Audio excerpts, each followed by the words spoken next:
Good evening, friends. All the prelims results have now been announced, and you know the exact position you are at. So, congratulations to all those who have got all these calls for mains. Many of you have converted all three. Wonderful. Now it's time to prepare hard for the main exam. Just a word of caution for you: do not get complacent. Do not think that you are very good since you've got all three. I'm sure you're good, but do not get complacent. Do not leave anything to chance. Try and convert everything. Fine. So do not just think, even if I do not put my best foot forward, I'll get something. No, you do not have to get something. You have to get all three. Remember this, you have to get all three. All three means SBI PO, IBPS PO and RRB PO. Convert all three, right? The second category of people. So some of you got one call or two calls, but not all three. Fine. And some of you are still sulking about it, not very happy about it. Guys, it's understandable. I can understand this. I know it's not a good feeling when you have worked hard, when you have burned that midnight oil, but I would still say that you are good. You are lucky. You're lucky in the sense that I know people who are good who have missed out on all three, isn't it? There are many such people. There are many friends of yours who have been through this. So you're still good. You're still in a good position. Make the most of it. Stop crying over the spilled milk. There is absolutely no use. At the end of the day, you'll just need one job, isn't it? One job. All three are PO jobs. So if you can convert that one that you've got, it'll be job done for you, isn't it? So don't think about this. Once you convert it, once you get through mains, you'll forget that missed prelims call, isn't it? Don't think about it. Don't cry over the spilled milk. जो हो चुका है, भूल जाओ, काम पे लग जाओ. I know far too many people like this. No, it's not good. When वो बेचारा बनने से नहीं होगा. When it's your chance, it's your opportunity. Make the most of it. The third category of people who I'm most concerned about, those who could not convert any of the three. Guys, it's unfortunate, really unfortunate. My heart goes out to you, especially to those who worked hard, who were good, who definitely stood a solid chance, but could not make it somehow in all three. There are many of you who themselves know that you haven't worked hard. Fine. You might feel bad about what I'm saying, but yes, many of you are there who know themselves that you probably did not do your best for these exams for whatever reasons. You were busy with something, it is not high priority for you, or you probably thought that prelims is going to be an easy nut to crack because last time you could reach the interview stage, and so many other reasons, but you did not give it your best. Fine, you know your problems already, and I'm sure you're going to work on this. You already have woken up to that, but there are people who did their best, fine, did their absolute best, whatever they could do, and still missed out. Guys, ho jata hai. It's an exam. It's a highly competitive exam. We are a very populous country, so it can happen at times to the best of people. Everybody fails. Failure is a stepping stone to success. एक बार fail होगे, दो बार होगे, कितनी बार fail हो जाओगे? होता नहीं रहेगा. So do not lose heart. That's all I would say to you. Do not lose heart. If you think you gave your best and it's really demoralizing, frustrating, I am with you. I can understand. It's a very painful feeling. Must be very painful. But you cannot lose the race like this. You cannot lose it like this. And you must have heard so many motivational things about this. जब तक आप छोड़ोगे नहीं तब तक आप हारते नहीं. All that is true, right? जब तक आप छोड़ोगे नहीं तब तक आप थोड़ा ना हारते हो. So I understand it. It must be painful. But it's been a couple of days now since the last result came out. SBI PO I think came on 18th. Now is the time that you gather yourself again and start working for it. I've been getting too many queries like, sir, अब मेरे को करना चाहिए कि नहीं करना चाहिए? Do I continue my preparation or do I get into something else? I can understand this question. I can understand this question कि आपको ये आ रहा है सवाल दिमाग में कि मैं करूँ या ना करूँ. But guys, nobody can advise you on that. Honestly, I mean, if you ask me, मैं कैसे बताऊँ आपको? आप ही को ये पता है दो वजह से. एक तो आपको ये पता है if you actually gave it your best effort this time. Right? So there are two things. One is that you missed out because that was not your day. Two is you did not work hard enough. So if you think that you belong to that category who gave it their absolute best, whatever they could offer, and still could not make it, I would say you can still try one more time. Because whatever else you do in your life, जैसे बहुत लोग बोल रहे हैं कि I'll go and do something else, some other business, some other job, something like that. You're free to do that. But one thing is there that I would definitely want to tell you, nothing worth having in life comes easy. जो भी चीज़ बढ़िया है दुनिया में, जो भी चीज़ आपको लगता है कि मेरे पास होनी चाहिए, एक्वायर करनी चाहिए, वो कभी भी आराम से नहीं मिलती. किसी भी चीज़ की हम बात कर सकते हैं, आप सोच के देख लो, कुछ भी आराम से नहीं मिलता लाइफ में. जो भी बढ़िया है, क्योंकि होना चाहिए आपके पास, जिसको आपका मन करता है लेने के लिए, नहीं, कुछ भी आराम से नहीं मिलता ऐसा. सबके लिए फाइट मारनी पड़ती है। तो अगर आप जाके कोई बिजनेस भी करते हैं, you trying to start something, you have a startup idea, you want to join your dad's business and expand it, whatever else it is, you want to pursue some sport, some other hobby, whatever, अगर आप उसमें बढ़िया करना चाहते हो, if you want to excel in that field, you have to work very hard, really hard. It might be tougher than this, so don't leave it if you think you cannot continue fighting here. No, that should not be the reason. If you think that there is something else that you might be better at, or you're better placed to crack that as compared to the bank exams, go ahead, do it. भागो मत, छोड़ो मत डर के इसको कि मुझसे नहीं हो पाएगा, क्योंकि लाइफ में और भी जगह दिक्कतें हैं। बस यही मेरा आपको मैसेज है। बाकी आप लोग खुद से होशियार हैं, देख लीजिए क्या करना है आपको लाइफ में, खुद से डिसाइड करिए, बट मैदान छोड़ के भागना नहीं है। आप समझ रहे हैं मेरी बात को? इसके लिए नहीं छोड़ना है कि मुझसे नहीं हो पाएगा। देखो कंपटीशन तो सेम ही रहेगा ना, in what ever other exam और वॉट एवर बिजनेस, जो भी आप करना चाहते हैं, यू डू, कंपटीशन तो वहाँ पर भी होगा। ये लोग आसानी से आपको जीत लेने देंगे वहाँ पर? बताइए, वहाँ भी पॉपुलेशन है ना। अगर आप कोई बिजनेस भी करते हैं, वहाँ भी कॉम्पिटिटर्स होंगे ना। वहाँ आसान होने वाला है क्या बढ़िया करने के लिए? नहीं होगा ना। तो बढ़िया करने के लिए लड़ना पड़ेगा। लड़ो यार, लड़ो। अगर आपको लगता है आप अपने को मोटिवेट ही नहीं कर सकते पढ़ने के लिए, अब हो चुका, तो सोच लीजिए। I would not force you do this, but if you think you are really close this time, बहुत बहुत करीब थे और रह गया, तो दोबारा सोचिए उस बारे में, गैदर करिए अपने आप को। 2 दिन हो चुके हैं, इस मोड से बाहर आइए। Do not wait for the next exams announcement. If you have some clerk calls और something like that, convert that first. I understand it's not PO, but फिर भी अच्छा जॉब है, बहुत सारे लोग करते हैं, बाद में पीओ बन जाते हैं, वो भी एक ऑप्शन हो सकता है। नेक्स्ट ईयर के नोटिफिकेशन का वेट मत करिए। Do not wait for next seasons notifications. People made this mistake at the time of the lockdown. We kept telling them keep studying, and many of you yourself know that you actually did not study at that time when there was uncertainty about the next notification. Isn't it? बहुत सारे लोगों में से आपने पढ़ाई नहीं करी, उनको ये लगता था पता नहीं होंगे नहीं होंगे, आएंगे नहीं आएंगे, SBI तो इस बार होगा ही नहीं, probably would not happen, I don't know क्या होगा क्या नहीं होगा, और उस तरीके से टाइम खराब किया। अभी भी I can see that there are people who are willing to study for next season's exams, to 2021 exams, but their apprehensions are about CET आ गया तो क्या होगा, इस बार वैकेंसी नहीं आएंगी। अरे यार, CET आने से वैकेंसी थोड़ी ना खत्म हो जाएंगी। Use your brain. So banks would not stop hiring if CET comes. How is that connected? The first CET is expected to happen in September, the earliest, इसके पहले नहीं हो सकता। I think it would be use in next seasons exams. I do a session about it, explain detail what CET is about, but जो भी है, आने वाला है नहीं आने वाला है, वैकेंसीज थोड़ा ना बंद हो जाएंगे। Use your brain, do not just go with here से। अफवाह सुन के आप परेशान हो जाते हो एकदम से। Use this time if you are serious about next year. अगर आपको लगता है नेक्स्ट सीजन में करना ही करना है, इस बार गलती हो गई है, get serious, get working. You do not wait for notifications to arrive in case of these government and bank exams. No, it doesn't work like that. You keep working till the time you get success. It's very simple. So I understand there was a setback जो हुआ 2 दिन पहले, आप में से कुछ लोगों के साथ हुआ, काफ़ी लोगों के साथ हुआ, हो गया, उससे उबर जाओ, gather yourself again and start working. Target your weaknesses. You must have identified some weak areas. कहाँ पर प्रॉब्लम हुआ, क्या प्रॉब्लम हुआ, the scorecards would come now. Start working on those things. This is the time to start working on those things. जब notification आता है उसके बाद तो बहुत लिमिटेड टाइम होता है. It's the time to hone your test taking skills, work on your specific weak areas and all, but this is the time to build your concepts. Target those bigger weaknesses. मुझसे पढ़ाई ठीक से नहीं होती, मैं हल्के पढ़ता हूँ, vocabulary is weak, calculations are weak, I can not understand charts and all. This is the time to work on those things. If you keep working for next seasons notifications, अभी वेट करते रहोगे, जब आएंगे तब सोचेंगे, फिर से ये पोजीशन हो जाएगी. देखो कुछ तो फर्क है ना. If you missed out and your friend made it, so one can be you got lucky on that day. I admit it happens everywhere. Cricket में भी होता है, life में भी होता है, हर जगह होता है. Luck does play a role, but is it only that? It's 3 exams. When तीनों जगह ऐसा हो गया, हो सकता है, but there's a chance कि अगर आपने पूरी मेहनत करी और सब कुछ ठीक गया, कहीं एक आध कॉल तो आनी चाहिए थी ना. So there's a chance कि कहीं कुछ कमी रह गई, and that कमी doesn't mean you are bad. इसका मतलब ये नहीं आप खराब हो. बहुत सारे लोग मैं पर्सनली जानता हूँ, तीनों कॉल्स नहीं आए, तीनों ही नहीं हुए. आप ख़राब नहीं हो, डेफिनेटली ख़राब नहीं हो, आपने एफर्ट नहीं मारा उस तरीके का, कुछ तो प्रॉब्लम हुई है ना. देखो it can be either a bad day, but there were 3, right. तीनों दिन खराब, you got very unlucky this time, अगले सीजन में नहीं होगा, fine.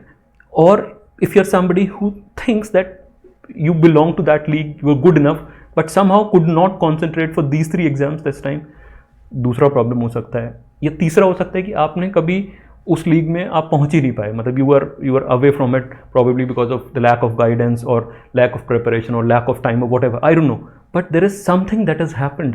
Now the choice is with you. You either feel demotivated and frustrated and demoralized saying I'm good for nothing, or you motivate yourself by saying if this friend of mine can make it, I mean he's very much like me, बिल्कुल मेरे जैसा है, if he can make it तो मैं कैसे नहीं करूँगा यार, मैं भी कर ही सकता हूँ ना. So let me just probably have a word with him, say कि क्या करा है, कैसे करा है, and motivate yourself by looking at him. रोने का टाइम नहीं है, मैं पिछली बार भी समझाया था आप लोगों को, रोने से कुछ हासिल नहीं होता है. You do not get anything by crying. बेचारा होने से कुछ नहीं मिलता लाइफ में ना. मतलब एक और, मतलब मैं इसमें आपको एक चीज़ बोलूँगा, नौकरी हमेशा जो डिजर्विंग है उसको मिलती है, नीडी को नहीं मिलती है. आप समझ रहे हैं ना, दोनों चीज़ों में फ़र्क है. So you might be the most needy person on the planet, will not get the job. Who will get it? The one who is the most deserving. अगर एक ही नौकरी है, सोच के देखो, कोई भी नौकरी है, it's just one job, some job, who will get it? The most needy, the most deserving. Always make yourself deserving.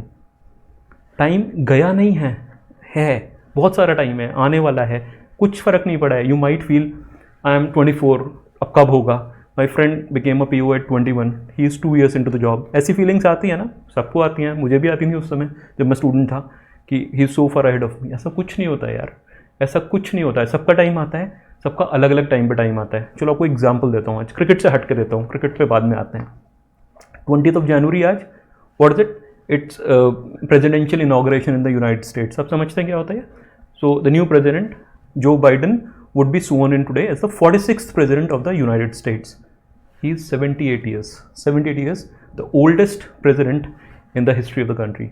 Oldest to be sworn in as the president in the history of the country among 46 presidents. Just to give an example, just to give you a perspective, Barack Obama must be less than 60. I think he's around 58, 59. He was 46, 47 when he became the president. Joe Biden is becoming a president 78. इससे उनका achievement कम हो जाता है क्या? Just think about it. So if you did not or could not manage a job at 21 or 22, does that mean आप inferior हो, आप खराब हो? ऐसा कुछ होता है क्या? कुछ भी नहीं होता है यार. It's okay if you got a job at 27. It's fine. It's absolutely fine. Where you are or where you are stuck at the moment does not matter. And do not compare yourself to other people. No, आप वो शर्मा जी का लड़का वाले memes forward करते करते उस trap में फंस गए हो. शर्मा जी के लड़के को बनना, चेज करना छोड़ दो. You not that. आपको परेशानी थी लोगों से, दुनिया से, that they want you to become that Sharma ji का लड़का, आप फिर उसी में फंस रहे हो. Doesn't matter. सबका अलग अलग ट्रेजेक्टरी होता है, सबका अलग अलग पाथ होता है. तो डोनाल्ड ट्रंप का या जो बाइडन का, Trump I think became the president at 70, उनका अचीवमेंट कम हो जाता है क्या? बिल्कुल ही कम नहीं होता है यार. Biden is going to become the 46th president at 78 years. 78 years. People retire at 60. He's going to be the president of the superpower, the superpower of the world at the age of 78 years. Does that not motivate you? And the story doesn't end here. You know something? Probably you know it, not know it, I don't know. He was a Democrat candidate, a strong probability for their presidential candidate in 1988 election, the year when George W. Bush of that Gulf War fame became the president eventually. When he could not continue it, he had to withdraw or forced to withdraw from the campaign in 1987 because of a speech plagiarism row. What was it? He had, or he was, it emerged that he had picked very heavily in one of his speeches some extracts without attribution from a speech of a British politician that he had delivered some time back. किसी British politician की एक speech से उन्होंने कुछ part pick कर लिया था without उनका नाम लिए हुए, विदाउट एट्रीब्यूट किए हुए. बहुत बड़ा बवाल हो गया, विड्रॉ करना पड़ गया. He could have been the president in 1988, 1989 जनवरी बोलना चाहिए to be precise, 20th January 1989. आज से 32 साल पहले वो प्रेसिडेंट हो सकते थे. He would be what at that time? 46 years. What is he now? 78. Achievement कम हो गया क्या? आप समझ रहे हैं मैं क्या बोल रहा हूँ? कुछ फ़र्क नहीं पड़ता इन चीज़ों से, कुछ फ़र्क नहीं पड़ता. ही could have gone in hibernation saying, संन्यास वन्यास लेने चले जाते, खत्म हो गई मेरी लाइफ यार, प्रेसिडेंट हो सकता था, क्या हूँ अब? फ़र्क पड़ा? नहीं पड़ा. ठीक है यार, अब नहीं हुआ, अब हो गया. तो उस तरीके से अगर आपको नौकरी 2 साल बाद मिलेगी, कोई फ़र्क नहीं पड़ेगा. बट अगर आज इस नेगेटिविटी के साथ में जियोगे, नहीं हो पाया, मैं ख़राब हूँ, मेरा दोस्त अच्छा है, वगैरह वगैरह, तो कभी कुछ हो ही नहीं पाएगा ना यार. कैसे होगा बताओ? फिर तो मेजर प्रॉब्लम आने वाली है ना। ये एग्जाम्पल के बारे में दोबारा से सोचिएगा आप, कुछ फ़र्क नहीं पड़ता। Your friend might have gone to IIT right after his 12th standard. You went into a BSc or a BCom, did not do anything special, now trying for government jobs and all, and you still get that feeling कि ये मेरे से superior है। गलत है। 25 साल बाद देखना कंपेयर करके, हो सकता है आप उससे ज़्यादा खुश हो, नहीं हो सकता? You might be happier, much happier. Problem क्या है ना, वो वही शर्मा जी का लड़का वाली प्रॉब्लम है। आप कहीं ना कहीं बनना उन मीम्स को शेयर करते हो, ये करते हो, वो करते हो, बट आपको बनना वही है। नहीं कंपेयर करो यार एक दूसरे से इस तरीके से, सब लोग अलग अलग हैं। So it might have happened कि आप बोलोगे सर मैं तो लॉकडाउन में पढ़ा था, I studied in the lockdown, but still नहीं हुआ। ऐसा हो सकता है यार, सब लोग अलग अलग टैलेंटेड होते हैं, सबका जो प्रिपेयर्डनेस में होती है वो अलग अलग होती है। तो ऐसा हो सकता है कि फिर भी नहीं हुआ। What does that mean? आप गिव अप मार दोगे? चॉइस ही नहीं है हम लोग के पास यार गिव अप मारने की। गिव अप मारना तो ऑप्शन ही नहीं है। विराट कोहली रोहित शर्मा की तरह छक्का मारने की कोशिश करता है क्या? नहीं करता। ही हैज़ ऑलवेज सेड जैसा वो बैटिंग करता है मैं भी करना चाहता हूँ, but he knows his limitations. उसकी दूसरी स्ट्रेंथ्स हैं। रोहित शर्मा मेहनत नहीं करता, वो बहुत ज़्यादा मेहनत करता है। दोनों, अब आप में से जो दोनों के फैंस हो मेरे को गाली वाली दोगे, इससे पहले मैं बता दूँ मेरे को दोनों ही बहुत पसंद है। Both are very very good but both are very different. Fine, मैं किसी एक को सपोर्ट नहीं करता, उनमें से दोनों को करता हूँ। दोनों इंडिया को मैच जीतने में हेल्प करते हैं, इसलिए मेरे को दोनों बहुत ही ज़्यादा पसंद है, बट दोनों की अलग अलग स्ट्रेंथ्स हैं। अब अगर विराट कोहली बोलने लग जाए यार मैं तो नेट्स में इससे 3 गुना ज़्यादा टाइम स्पेंड करता हूँ, इतना अच्छा छक्का तो मैं नहीं मारता, यार किसको ब्लेम करोगे? अपने जीन्स को, पेरेंट्स को, भगवान को? किसको ब्लेम करोगे?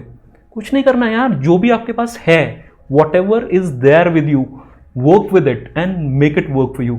कोई चॉइस नहीं है। रोने से नहीं मिलेगा, बेचारा बनाने से नहीं मिलेगा। मैं लास्ट टाइम भी समझाया था, सिंपैथी चाहिए? नहीं चाहिए। नौकरी चाहिए? जाओ काम करो, उसके लिए मिल जाएगी। इस बार नहीं मिली कोई बात नहीं, अगली बार मिल जाएगी। कोई भी आदमी जो एफर्ट मारता है कभी नहीं हारता, कभी भी नहीं हारता। अभी यार देखो, चलो मेरे को क्रिकेट में आना पड़ेगा। कितना बड़ा एग्जाम्पल है इस टेस्ट सीरीज का आपके सामने। I still get goose bumps thinking about what happened yesterday in Brisbane. Unimaginable. I will be honest, मैंने नहीं सोचा था ऐसा होगा। मैं देखता भी नहीं आजकल क्रिकेट। कल आखिरी सेशन थोड़ा सा देखा एंड प्रॉबेबली उससे बढ़िया चॉइस नहीं हो सकती थी। अनइमेजिनेबल। व्हाट वाज इट यार? Was that team good? Still से बहुत ऑर्डिनरी टीम है, बहुत ऑर्डिनरी टीम है। What was it then? It was something else. It was divine, it was uncanny. Even look at that team, you compare that with the Australian team, कहाँ stand करते हैं? कुछ नहीं। It was what? Self belief. Adelaide के बाद में जो हुआ कुछ डिफरेंट ही लेवल पे पहुंच गई यार team. First Melbourne happened, then Sydney and then they peaked in Brisbane. आप लोगों के लिए जो फेल हो गए हो अभी, अगर मैं एग्जांपल दूं इसमें, you are probably at your at your nadir lowest point, you are at Adelaide. इसके बाद इससे ख़राब क्या हो सकता है बताओ? जो होना था हो गया ना। आप बोलते हो इससे ख़राब क्या होगा, मेरी किस्मत इससे ख़राब क्या होगी? ठीक है, हो गया ना। सो ये सबसे ख़राब है। इसके बाद क्या होगा फिर? ऊपर जाना चाहिए, थोड़ा ऊपर, ज़्यादा ऊपर, ज़्यादा ऊपर। मेलबर्न, सिडनी, ब्रिस्बेन बचता है ना।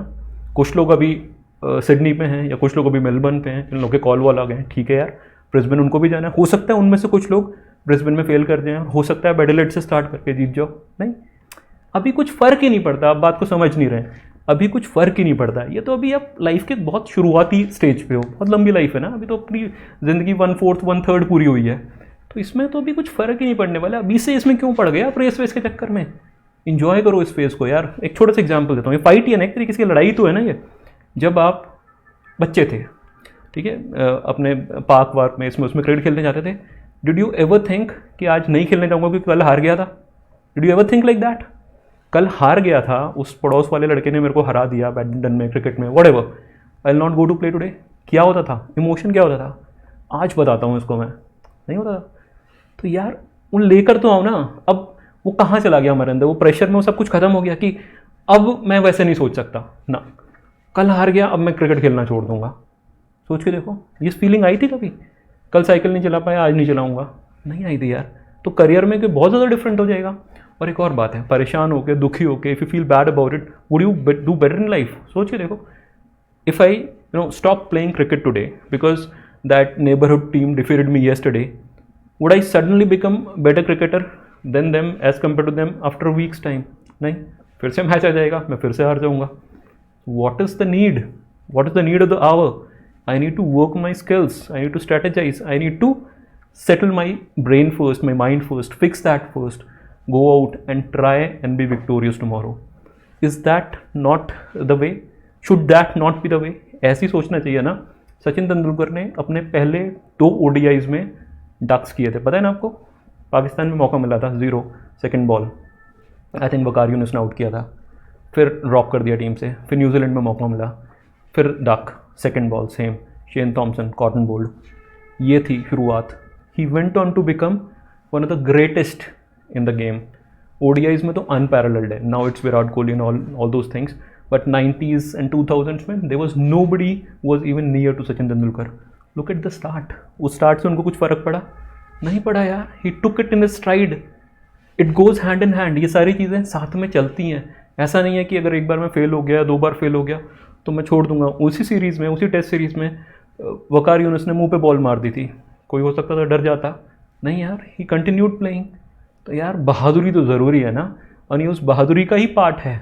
ये जो कल आपने देखा, जो वहाँ पर हुआ ब्रिस्बेन में, बहादुरी नहीं थी क्या? चेतेश्वर पुजारी ने क्या करा? आप बोलोगे क्या छोटा सा कॉन्ट्रीब्यूशन है, T20 का ज़माना है, क्या बहादुरी थी यार। I saw that highlights package, 10-12 बार यार बॉल लगी। इट हर्ट्स, अगर आपने क्रिकेट खेला है तो आपको पता है कि बॉल हर्ट करती है, ड्यूस बॉल। वॉट बहादुरी was it, bravery of the highest level. Still is giving me goosebumps when I think about it. It's like amazing, phenomenal, and there is so much to learn from it. इतनी टूटी फूटी team, इतनी बेकार team, इतनी ख़राब team कैसे जीत सकती थी यार? What was it? Sheer willpower and determination, nothing else. The intent to win, जज्बा जीतने का, कि जीतना ही है, हारने का ऑप्शन ही नहीं है। हाँ, कोशिश करते समय ऐसा हो सकता है कि हार जाए, कोई बात नहीं, फिर से ट्राई कर लेंगे, इज़न्ट इट? ऐसा नहीं होना चाहिए।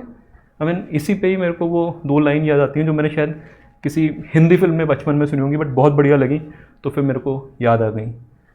गिरते हैं शहसवार ही मैदान जंग में, शहसवार fighters, only the fighters fall in the battle field. वो तिफल क्या गिरेंगे, तिफल आर किड्स जो घुटनों के बल चलें। Only the fighters fall in the battle field, it can not be those kids who are still crawling. वो बच्चे जो अभी घुटनों के बल चल रहे हैं वो क्या गिरेंगे? तो यार फाइटर हो आप वही वाले, उसी तरीके से सोचना स्टार्ट करो। ये नहीं है कि गिर विर गए साइकिल से तो साइकिल छोड़ दी, नहीं पापा नहीं चलानी, ऐसे करा है कि लाइफ में? अब क्यों कर रहे हो फिर? हाँ, सोचो इसके बारे में थोड़ा सा। 2 दिन नहीं पढ़ोगे चलेगा, कुछ फ़र्क नहीं पड़ने वाला है। 3 दिन बाद स्टार्ट करना, 1 हफ्ते बाद स्टार्ट करना, take a small break if you want to refresh yourself, but have some targets after that. नहीं यार, ये स्टेटस मेरे को एक्सेप्टेबल नहीं है। I do not want to live like that, I do not want to spend the rest of my life like that. It's not okay with me. जीत के तो रहूँगा, बैंक की नौकरी करूँ या ना कहूँ, इस एग्ज़ाम को फोड़ दूंगा। क्यों? टाइम लगाया इसमें, सिंपल है, टाइम लगाया है, and it's not okay with me that I failed in this. Oh not that, हर कोई फेल होता है। Success and failure go hand in hand, ये कोई भी आपको बताएगा। जब तक हारोगे नहीं तब तक जीत का मतलब कैसे समझ में आएगा यार? अगर आप बचपन से किसी भी चीज़ में, किसी स्पोर्ट में, किसी में जीतते रह जाते, सिर्फ जीतते, आपको जीत अच्छी नहीं लगती। जब तक आप हारोगे नहीं किसी अच्छे अपोनेंट से, तब तक आपको मज़ा ही नहीं आएगा उसको हराने में। सिर्फ सक्सेस से कुछ सक्सेस का मतलब ही नहीं रह जाता। हारो एंड फिर जीतो। अगर एडिलेड नहीं हारे होते तो ये ब्रिस्बेन हमें इतना स्वीट नहीं लग रहा होता। जितना भी मैंने क्रिकेट देखा in the last 2-3 decades, this is probably the greatest Indian victory, bigger than 2011 World Cup for me. Why? Because of the circumstances. Had been a full strength team, I would have said India की team बहुत बढ़िया, overseas जीतते हैं, जीत गए एक और match. It was because of that adversity.